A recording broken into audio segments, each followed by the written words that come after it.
Parenting skills for the real world. Destructive habits, complaining. So, destructive habits and details, we're going to go into complaining. Complaining is to feel satisfied or frustrated with someone or something and communicating those feelings. It is very similar to criticizing.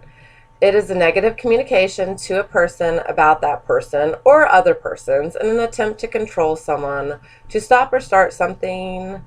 And guilt trips can also go here as well. One of the number one things when I'm doing parenting workshops in person that adults are still really struggling with is guilt trips from their own parents.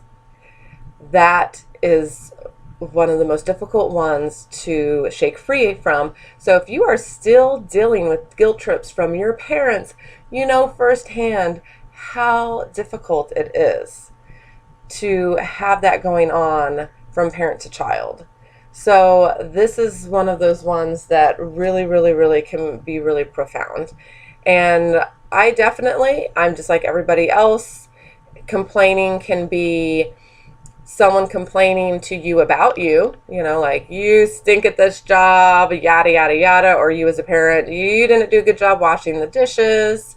It can also be someone, complaining to you about somebody else. Maybe it's, your friend Sally is talking to you about another coworker, and that is very common. We like to call it venting. But I have a rule of thumb. If you vented at least twice about the same thing to anybody else, okay, even if you've like this is more than one person, doesn't matter. If you've said the vent/complaint out loud more than twice, then you need to sit down and figure out a solution for it, or you need to find a way to grow a thicker skin or work on your boundaries with this particular situation. Because after two vents, it honestly goes into the realm of you're just griping and complaining. It is important to vent. I have people that I trust and care about, and I can vent to them, and during that vent, I can actually find the solution to what's frustrating me. And so yes, venting and letting something out is super important. I feel upset about this. This really bothered me or hurt my feelings. Let me work through it. And it does help. But again, your mind is a very powerful thing. And as you complain or even complain in your head, your mind actually has a difficult time distinguishing that from reality therapy.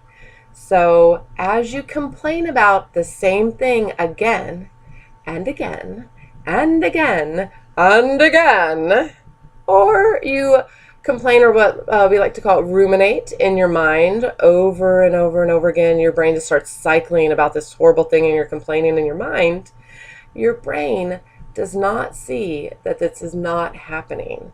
So all the stress hormones and cortisol and different things that are pulsating through your body and actually doing damage because it's so much, and there's nowhere for them to go because there's no lion hunting you on the savannah, but you're stressed out just like a lion is hunting you on the savannah. Your brain is going through that whole process every single time. So really, it is important, which leads me into, remember, it's easier to add positive than to remove negative. So if you're struggling and it's very hard to just stop complaining, because you might not be doing it verbally, but it's still going on in your head, and then it's really making a profound impact.